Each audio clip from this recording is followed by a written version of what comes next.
Greece, the year 490 BC. Here, a revolution has begun that will change the world. In a moment of chaos and anarchy, the people of a tiny state named Athens have seized control of their city and established democracy for the first time in history.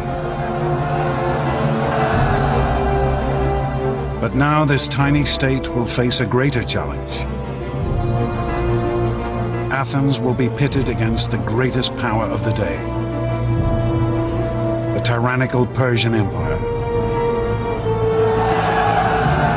In a contest spread across land and sea that will last over a decade, Athenian democracy will be tested in the crucible of war.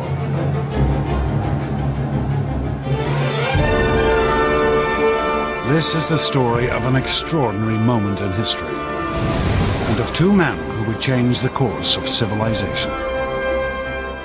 Themistocles, a military genius of the ancient world, and Pericles, a visionary whose legacy still shapes the world today. This is the story of the Greeks.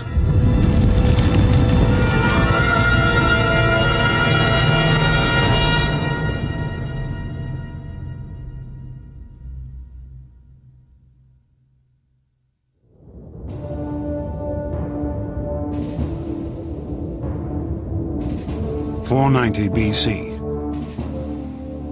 A lone figure runs across the mountainous terrain of Greece.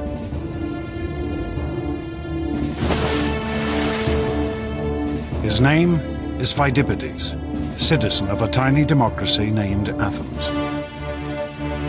On this day, Phidippides will make one of the most astonishing athletic achievements in history. The inspiration for our modern marathon.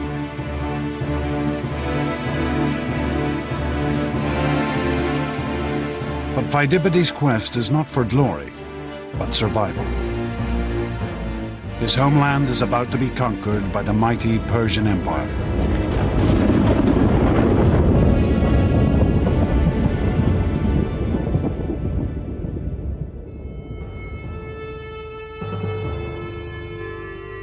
In the early 5th century BC, the Persians were the greatest power on the world stage.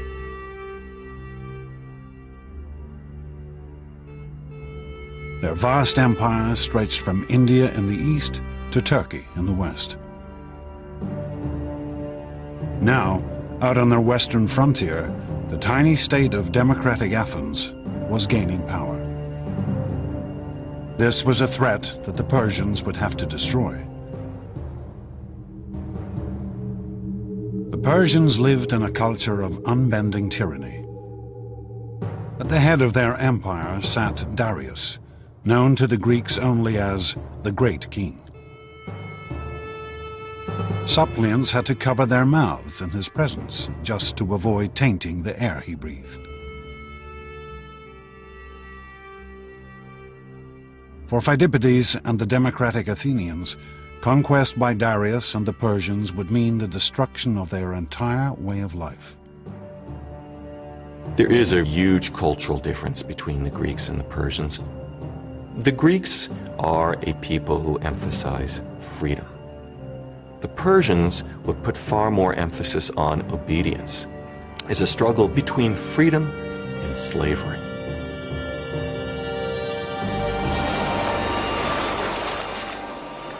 The Persian force landed at a sandy bay called Marathon, just 26 miles from Athens. News of the invasion spread through the streets like wildfire. This was a city without a standing army. Every male citizen would have to come to the defense of his state. The poorer citizens have spears, sticks, bows and arrows, whatever weapons they can find. But the heart of the Athenian force would be the hoplites. Men who could afford heavy bronze armor, a shield, a spear, a sword. The Athenians would field a small but determined force. That's probably the first time in the history of the Athenian state that the entire population had been mustered.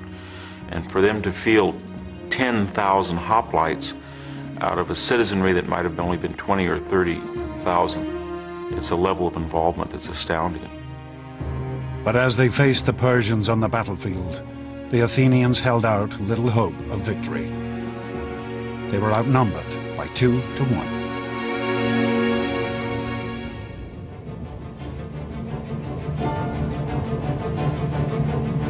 Pheidippides' desperate mission was to run for help from one of Athens' local rivals, the Greek state of Sparta.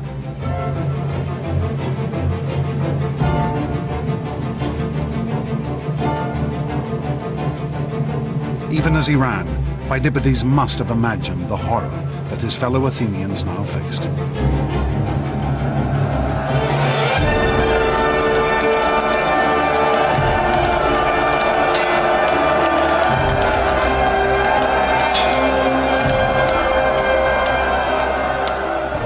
You're dodging spears from your men in front and your men in behind, but you probably couldn't see or hear.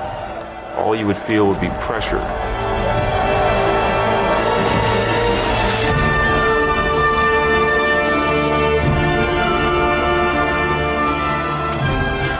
You wouldn't see the sword plunge that took one of your testicles off.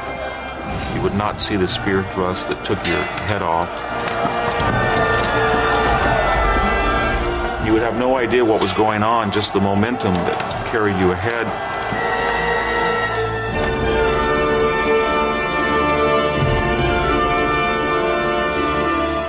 All you would be aware of is that you had to push forward and keep stabbing and keep on your feet, and you would hope that everybody else would do that. Pheidippides' run was to become the stuff of legend. Fired by the terror that his fellow citizens were being slaughtered, he ran 140 miles in just 2 days.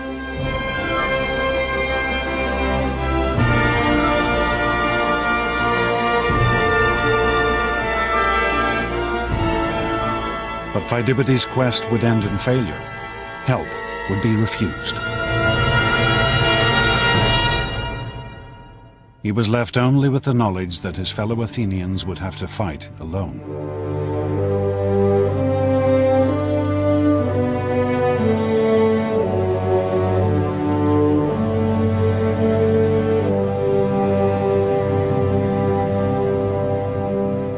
Pheidippides could never have imagined that the Greeks would in fact win a glorious victory.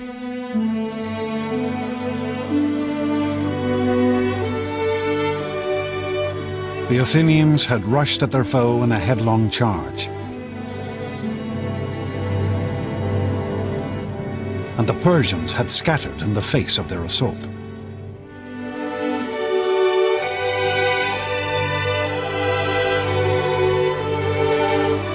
The Athenians slaughtered over 6,000 Persians in one fateful day. The world's first democracy had survived its first great test. Every Athenian knew that he had voted to fight and that this reflected the majority vote of the citizens, and that was not true of the Persians. Whatever you want to say about democracy, it fields the most patriotic, enthusiastic, and often large armies. The Athenians returned to their city to celebrate their victory.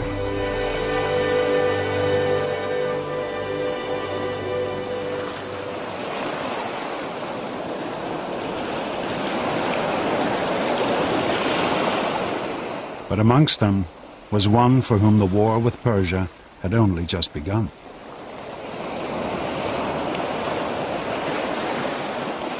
An Athenian general named Themistocles.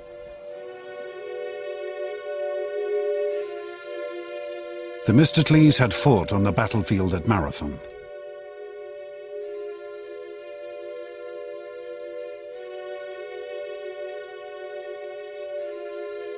He was typical of a new generation of Athenian leaders, a man who had risen to power through democracy. Themistocles was a fascinating character, very much an example of the effect of democracy in Athens.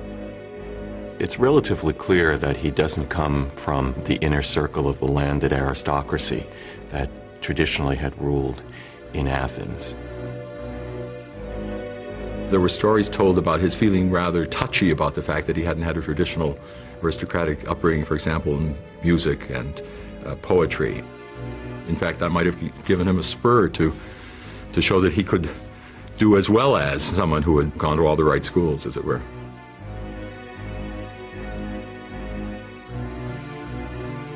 Themistocles' opinion of his common origins was blunt and straightforward.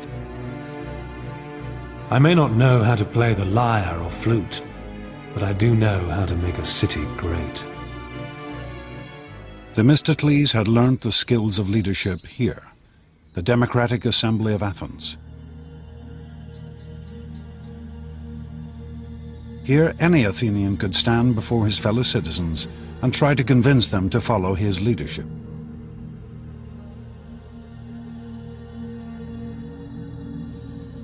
From this very podium, Themistocles would now show himself to be one of history's greatest leaders, the savior of his city. For Themistocles alone recognized that the Persians might still be a danger, and that next time victory for the Athenians might not prove so easy. Themistocles realized that the Persians, if they came again, it would be in a way that made sure that they weren't going to be defeated by land again. There was no way that the Athenians could rely on traditional hoplite fighting technique. Themistocles began to form a bold and new strategy, employing the most advanced weapon of the day, the trireme.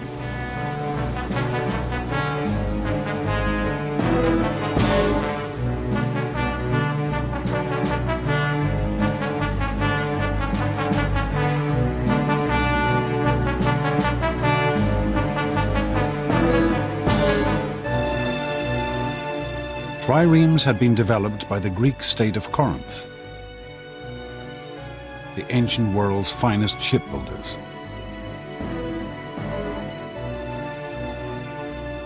Stacking 170 oarsmen on 3 levels, their combination of lightweight and raw power gave them astonishing speed and maneuverability. There was nothing else like them on the water. In contemporary terms, a trireme is a missile. The object of a trireme is to ram the enemy's ship.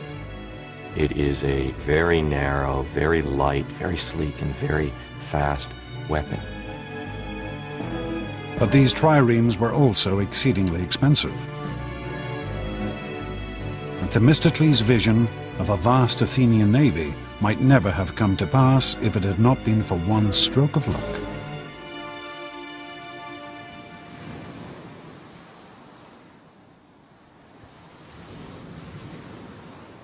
In the year 483 BC, the Athenians discovered a great vein of silver in their territory,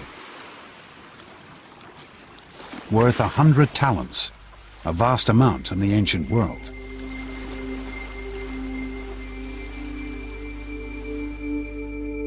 The Athenians wanted to divide these newfound riches among themselves. But then Themistocles stood up in the assembly. He wanted to spend the money on ships. But he also knew that this would be a hard proposal to sell. And so Themistocles played a complex bluff. His argument is not that the money should be used to build a fleet against Persia, but rather it should be used to build a fleet against Athens' local rival, the Greek city-state of Aegina. The reason Themistocles does this is that he knew it would simply be too upsetting to remind people of the Persian threat. It's a difficult argument to make and a tribute to his political skill that he's able to do it.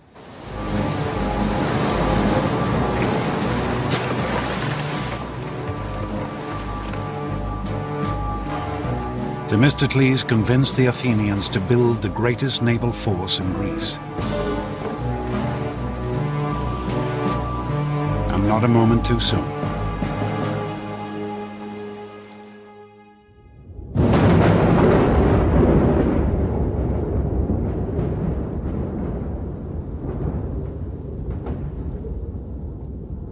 The great Persian king Darius died in 486 BC, and his son Xerxes assumed his father's throne. Xerxes' first action was to vow vengeance for his father's defeat at the hands of the Athenians. On my father's behalf, and on behalf of all my subjects, I will not rest until I have taken Athens and burnt it to the ground. As an imperial power, the Persians cannot allow small regional states like this to beat them with impunity. Xerxes began to gather his forces. He conscripted troops from every corner of his empire. Arabians, Egyptians, Phoenicians, as well as Persians. Rumors began to leak back to Athens that Xerxes' army numbered nearly 2 million men, that it was the greatest force the world had ever seen, that soon it would be ready to march.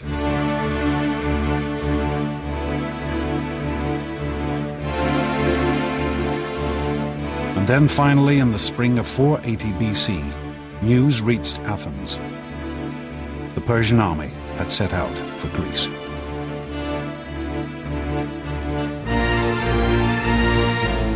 History records that Xerxes' troops drank rivers dry.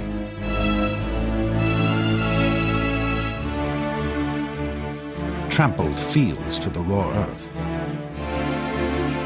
ravaging the land as they marched on towards Greece. Xerxes was confident of victory. We shall so extend the empire of Persia that its boundaries will be God's own sky, so that the sun will not look on any land that is not ours.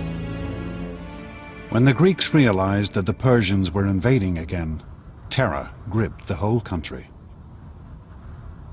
For the Athenians, who knew that they would be Xerxes' first target, it seemed that this could only be the end. As panic gripped the city, they turned desperately to their gods. They sent a messenger to the oracle to find out their fate.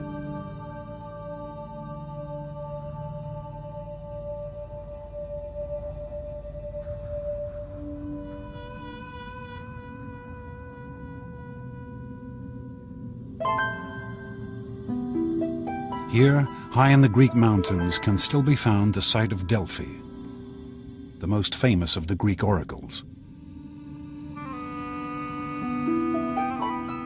Built around a vast chasm in the mountain from which a sacred spring still flows. Here the Greeks would come to discover their future.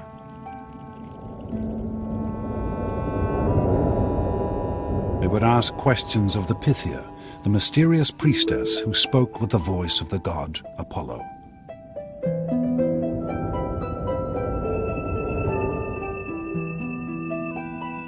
People came from all over the Greek world to consult Delphi, and sometimes came from outside the Greek world as well. It was considered to be the centre of the universe. The omphalos, the navel stone of the whole world, was at Delphi. People asked questions about their private life, which are just the sorts of questions people want answers to now.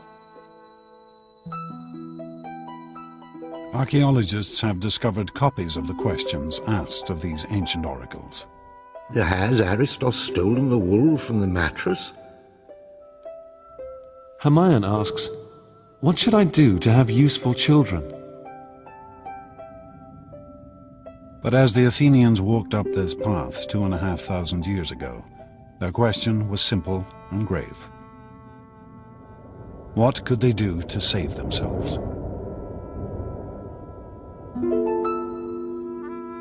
The oracle's response could not have been more negative. Why sit you, doomed ones? Fly to the ends of the earth. All is ruin, for fire and the headlong god of war shall bring you low. When this message came back to Athens, the Democratic Assembly dissolved into uproar. It seemed that even the gods had deserted them. But Themistocles refused to panic. He had spent every day since the Battle of Marathon waiting for this moment. He sent the envoys back to Delphi for a second prophecy. Though all else shall be taken, Zeus, the all-seeing, grants that the wooden wall only shall not fail.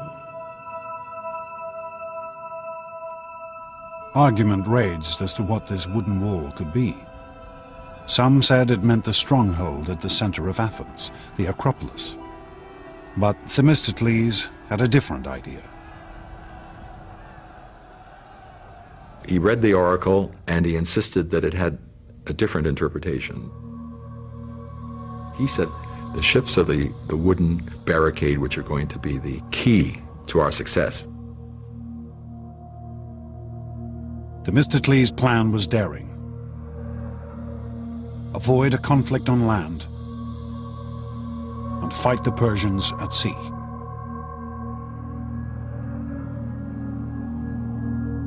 He ordered the evacuation of Athens for the first time in her history. This order for evacuation, carved into a stone tablet for public display, is still preserved, discovered in the back of a Greek coffeehouse. The Athenians shall send their children and wives to the village of Troezen. All the men should embark on the 200 ships that have been prepared to fight the barbarian. Themistocles ordered that his fleet of triremes should gather at Salamis, a tiny island off the Athenian coast. Themistocles' strategy is remarkable not only because it is innovative and because it is bold, but because it requires extraordinary self-sacrifice on the part of the Athenian people. He wants every man, woman, and child to leave their homes and possessions and to go into exile.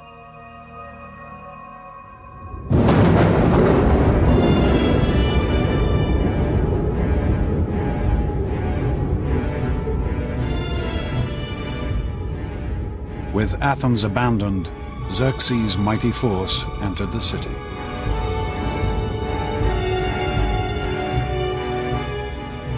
The Persians march in and go up onto the Athenian Acropolis, the symbol of Athens. And they burn it.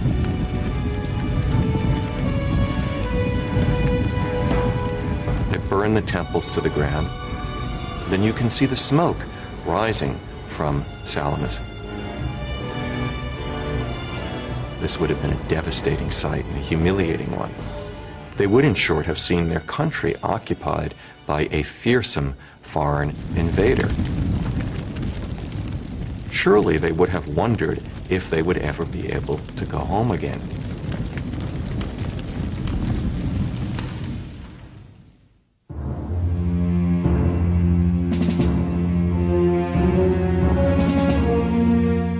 As night fell, Themistocles met the leaders of the other Greek city-states on the island of Salamis. They had also assembled their much smaller fleets here. Their scouts had reported back. The Persians now not only held Athens, but had also gathered a mighty fleet 4 times the size of the Greek forces.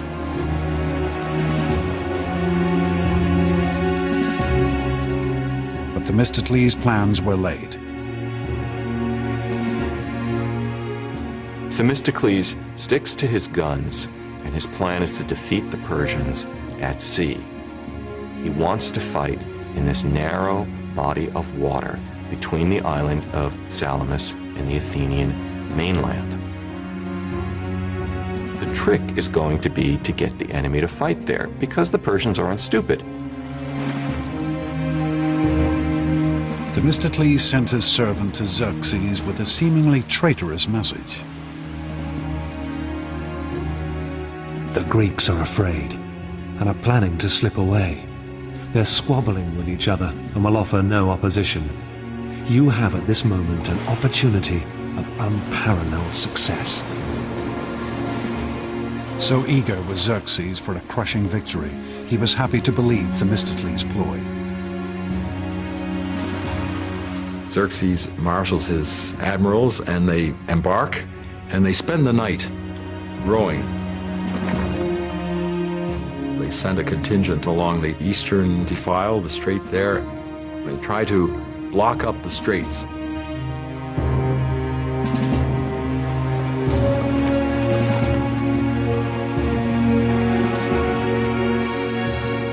Only as the dawn rose did the Persians realize the true nature of Themistocles' plan. They discovered the Greeks not in disarray, but ranged in a battle line across the narrows in front of them.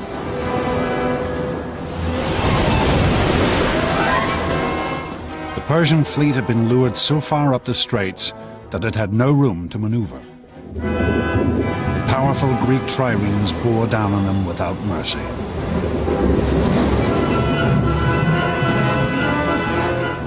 The Greek playwright Aeschylus fought in the battle and lived to tell the tale. We heard from every part this voice of exhortation. Advance, ye sons of Greece, from slavery save your country, save your wives, your children save. This day the common cause of all demands your valor. The Greek forces smashed into the cornered Persian fleet.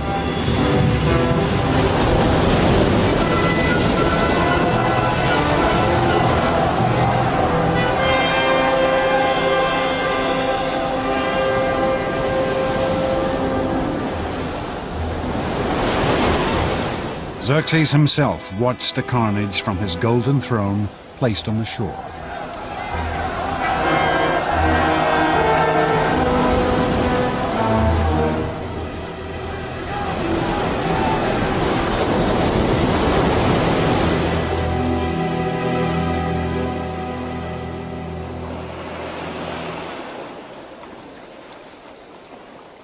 At the end of the battle, the Persians had lost 200 ships. For the Greeks, it was a stunning and conclusive victory. Victory at Salamis is tremendously important for Greece and for the Athenians. It breaks the Persian navy. The Persians can no longer guarantee that they can feed their army, nor can they guarantee the safety of the Persian king. He must immediately get back to Asia Minor while the going is good. In practical terms, the game is over and the Greeks have won. Themistocles' triumph was complete. He had persuaded the Athenians to build a navy. He had convinced them to sacrifice their entire city to bring them victory at sea. His instincts had been proved right. He had defeated the greatest empire of the day. And he had now placed Athens in a position where she could build an empire of her own.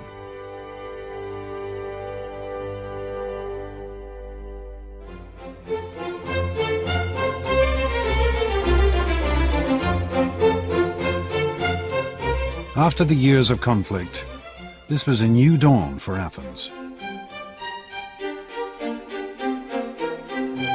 Flush with victory, equipped with the largest fleet in the eastern Mediterranean, the tiny democracy began to grow.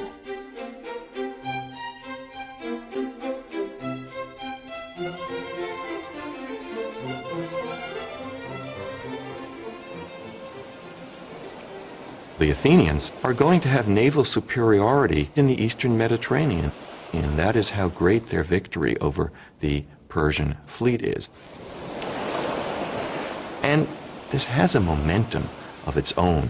Before you know it, the Athenians are the head of a naval confederacy, and they're on the road to becoming a superpower.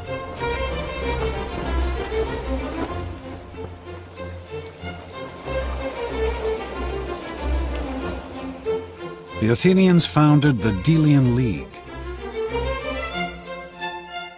an alliance of Greek states designed to keep the Persians in check. Its treasury was located here, on the island of Delos, but the ruins still remain.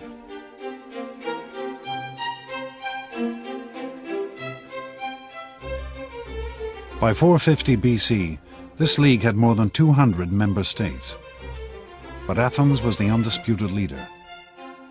The Delian League had become Athens' empire in all but name.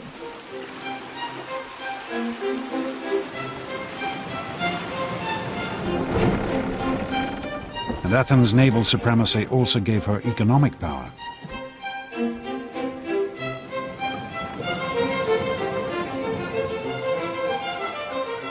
She became a city at the center of a vast trading network.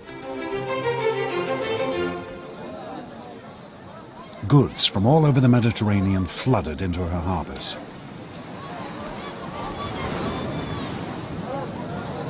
In its heyday, Athens was the big apple, or if you will, the big olive of the Eastern Mediterranean.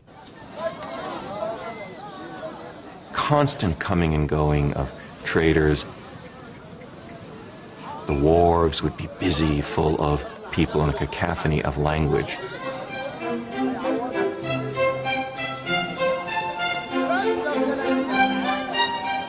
One contemporary author gave an account of the diversity of goods in the Athenian marketplace. From Cyrenia, ox hides. From the Hellespont, mackerel and all kinds of salted fish. Libya provides abundant ivory. Pagasae provides tattooed slaves. Carthage, rugs and many coloured cushions. The Athenian Empire was unprecedented in the degree of prosperity that came to it because of its role as a center of trade. The Athenians had access to a quality of life that probably no Greek had ever had before.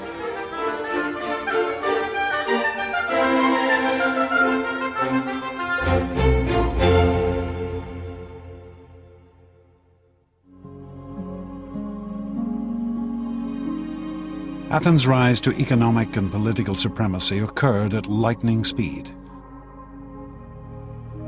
After the Battle of Salamis, she became the dominant power in the Eastern Mediterranean in less than a generation.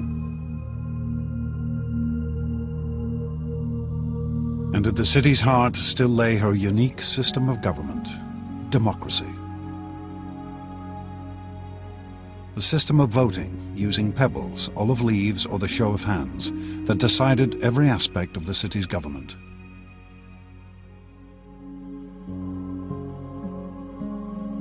Democracy gave the Athenians a great advantage of unleashing talents, powers, opportunities that other cultures simply cannot match. The Athenians keenly protected their democracy from any threat, foreign or domestic.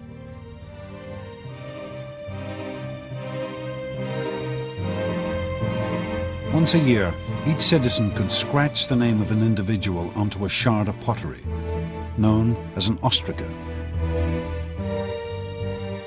and place it into a pot in the assembly. The person whose name came up most would then be ostracized, banished from the city. This was the Athenians' method of protecting their government, expelling any person they felt might become too powerful.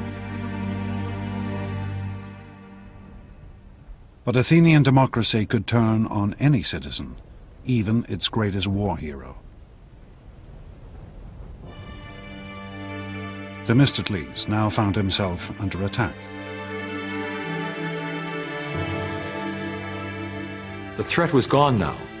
His raison d'etre has been taken away. This is something he can't understand.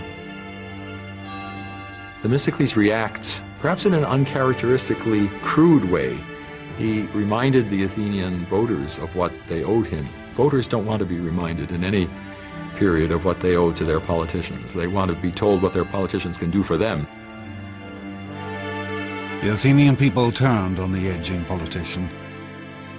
Calculated, cruel, but deeply democratic. They ostracized the man who had led them to their greatest victory.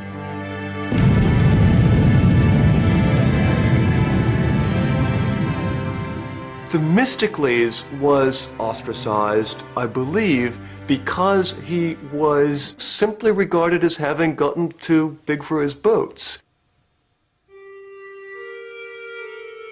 Some of the ostraca with Themistocles' name still inscribed upon them have been found, hidden down an ancient well. Archaeologists believe that these had been pre-prepared by Themistocles' enemies to be handed out to Athenian voters who couldn't write.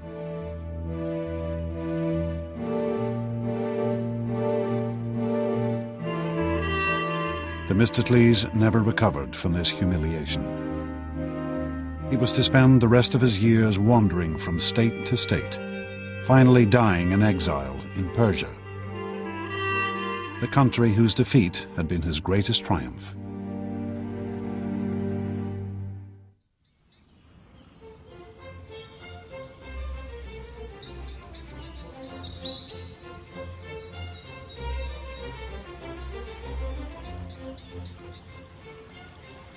The Athenians were now looking for a leader who might fulfill their newfound sense of imperial glory. They found a man who seemed the perfect reflection of this new ideal. A man who would change the face of Athens forever.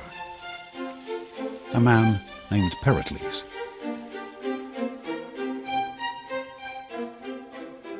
There's probably not a more important figure in the history of classical Greece than Pericles. He was the leader of Athens at the height of its power and of its artistic achievement. He was the figure associated appropriately with bringing Athenian democracy to its climax, to its height. But Pericles was no obvious democrat like Themistocles, for he had been born into one of Athens' most elite families. Nobody had bluer blood than Pericles. His father was a famous and successful general. His mother came from one of the most distinguished Athenian political families. Pericles was born with advantages and eminence that Themistocles lacked.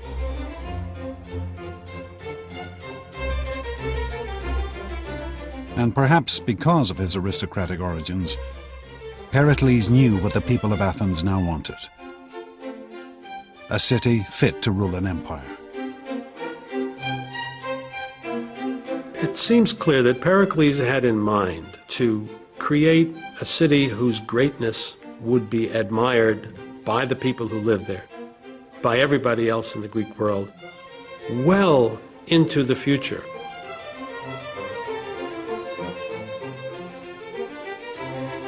Pericles announced a glorious new vision to the Athenian assembly. All kinds of enterprises should be created which will provide inspiration for every art, find employment for every hand.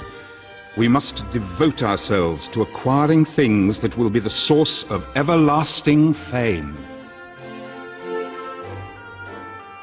Pericles turned his attention to the Acropolis, the sheer peak in the center of Athens, home of the city's patron goddess, Athena.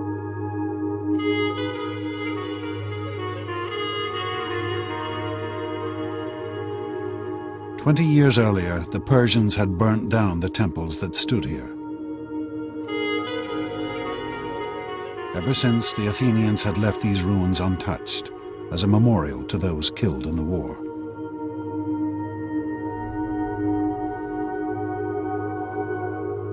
But Pericles had other ideas.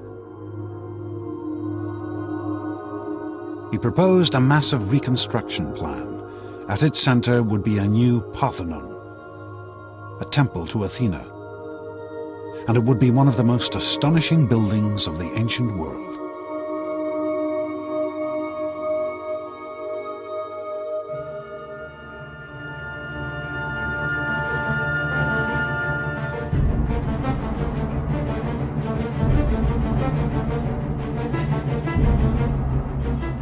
This new construction program was of unprecedented magnitude and expense. The Parthenon, in particular, was extraordinarily expensive. It was filled with all sorts of architectural refinements. Pericles planned to spend over 5,000 talents in the first year alone, a total budget of more than $1 billion in today's terms. His project would require 20,000 tons of marble.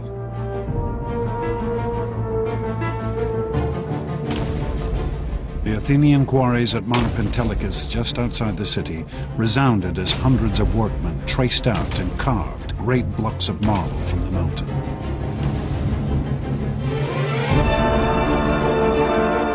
This temple would be decorated like none before. Sculptors and craftsmen were gathered from all over the Greek world. With them stood Pericles, for he treated the building of the Parthenon as his own personal project. He selected architects, he selected the men who designed the plans. Pericles was directly involved in the planning process. Some protested that he was decking out the city like a prostitute. But when the building was completed in only 15 years, his critics were silenced.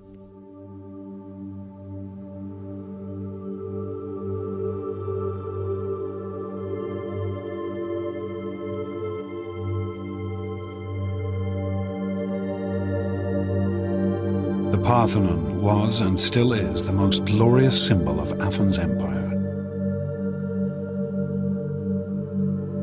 Here was the spiritual heart of the city, the mark of her wealth, power, and artistic genius.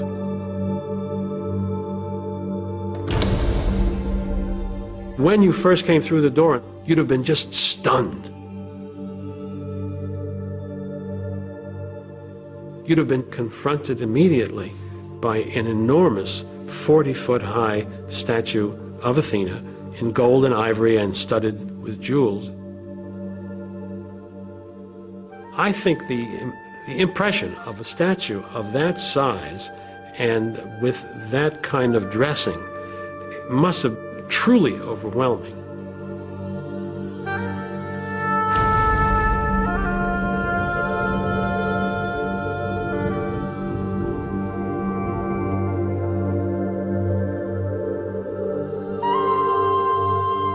Pericles had embellished his temple like no other. Though this astonishing statue has since been lost to history, other treasures from the Parthenon have survived for over 2,000 years.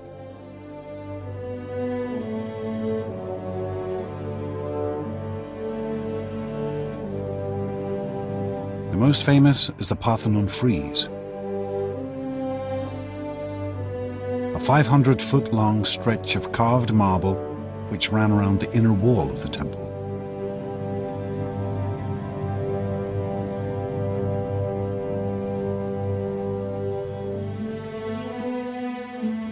The Parthenon frieze is only 2.5 inches thick at its maximum depth, and yet in this space the sculptors carved rank upon rank of crowded figures, a great procession of Athenians, glorious and elegant.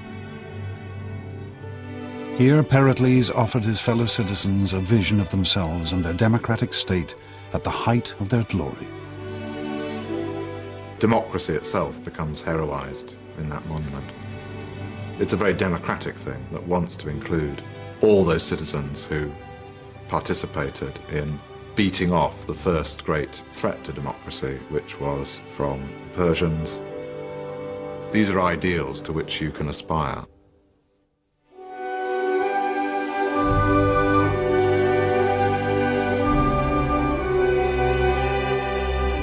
The monuments that Pericles built for his fellow Athenians still stand on the peak of the Acropolis.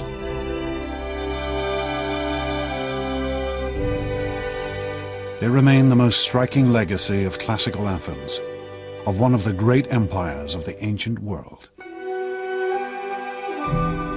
20,000 tons of perfectly proportioned marble, carved to sub-millimeter accuracy.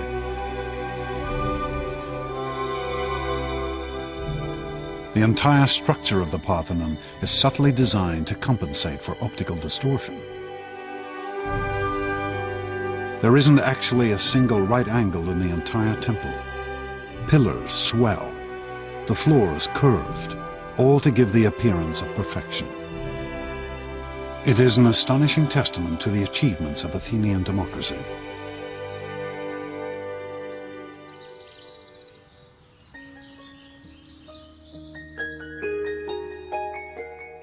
But Pericles was not simply concerned with astonishing construction projects. Under his leadership, Athens would also become the intellectual center of the ancient world.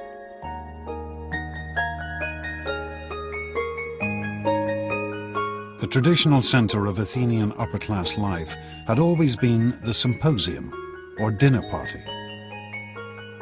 where guests would gather to eat, drink, and talk. In these years, Pericles played host to an astonishing generation of individuals. Figures whose achievements would shape Western civilization.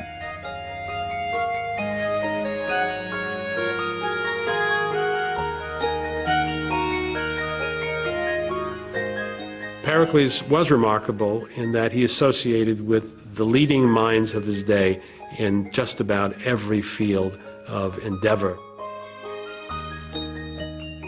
Pericles was acquainted with the world's first scientists, figures such as Anaxagoras, the first man to realize that the moon was lit by reflected sunlight. He knew Herodotus, the world's first historian, who wrote one of the earliest records of Greek life.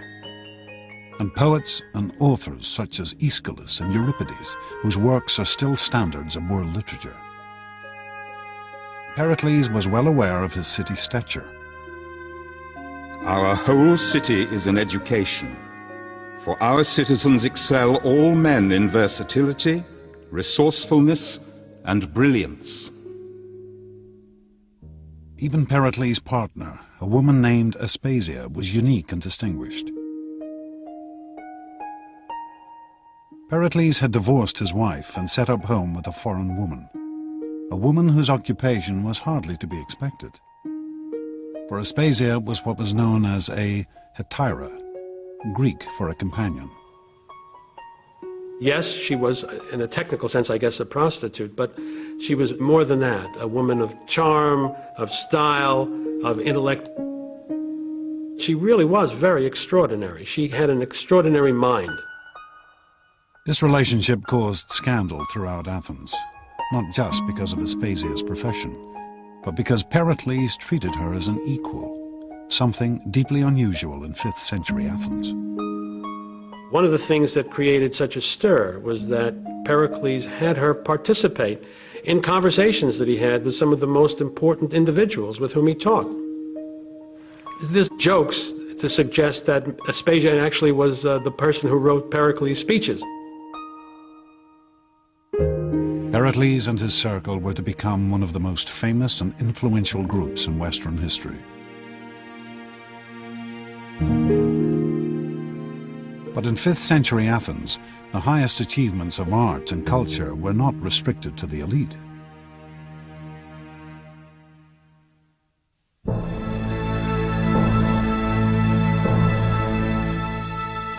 Here in the shadow of the Acropolis sits the world's first theatre. Twice a year, the Athenian population would gather here to watch a great festival, a festival of drama. Television, cinema, theatre, all owe their existence to this place. For here is the home of popular entertainment.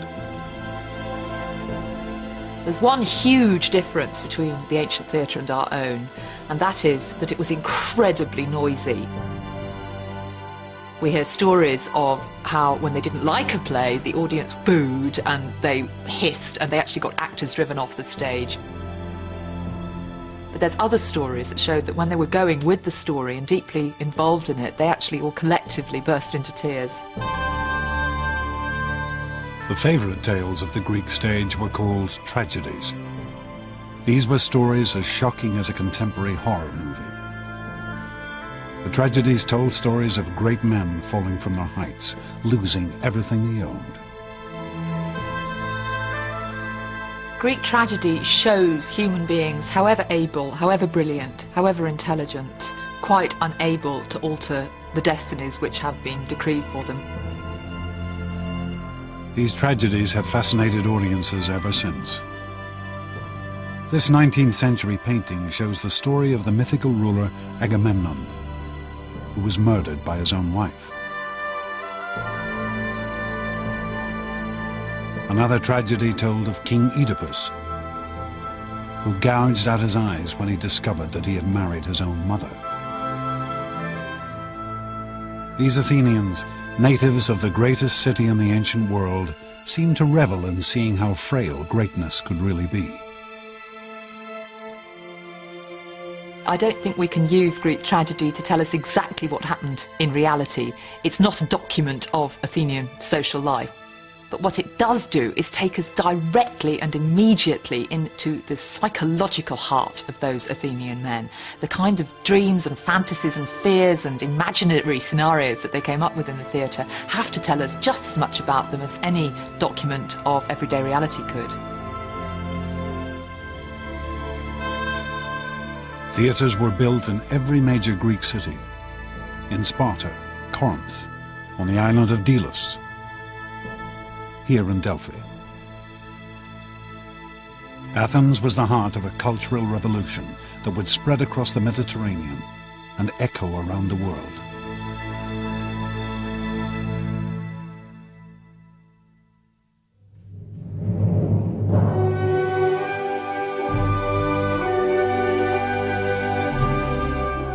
Periclean Athens seems to me to belong in the smallish collection of cities where truly great moments in the human experience took place. Culture in the broadest sense reaches a peak. But after 20 years of building the cultural capital of the Western world, Pericles and his fellow Athenians would now find that their theatre and their tragedies would hold a bitter sting. It is possible to think of Pericles, indeed I think of him, as a man with a tragic flaw, as the sort of man whose greatest qualities, the ones that make him most admirable and successful, turn out to be the seeds of his own destruction. Ultimately, it can be said they lead to the destruction of the Athens that he prized more than anything else. In the coming years, Pericles would embroil his city in the greatest war in the history of classical Greece. He would see her devastated by siege and plague. And he himself would fall victim to a fate the equal of any tragic hero.